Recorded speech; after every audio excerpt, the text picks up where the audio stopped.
Hello. So in this lesson, we are going to manage some of the scripts.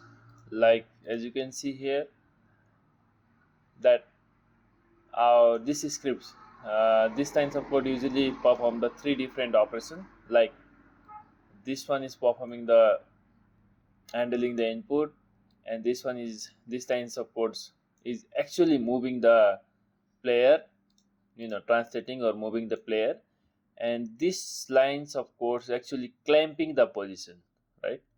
So so now let's create the say three different functions for each of it, right? So let's create the function. To create the function, we need first access modifier, the return type, and the function name, and the input. All right, so I'm going to just cut this and paste it over here, and we need to just call the function. So I'm going to call that function from here, and now let's create another function, private void move. All right, so it will actually move the player.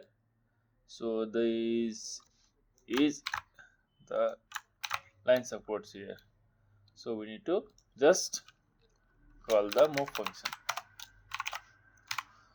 And at last but not the least, we just need to cut it. So let's create the another function, private void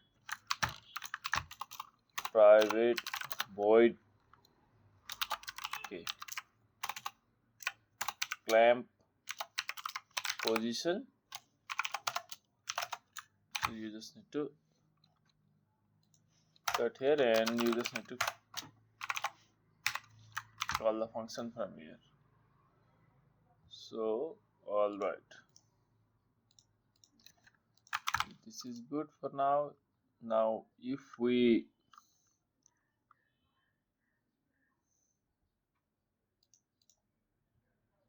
check,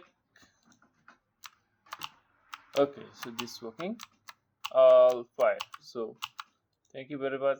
See you in the next video.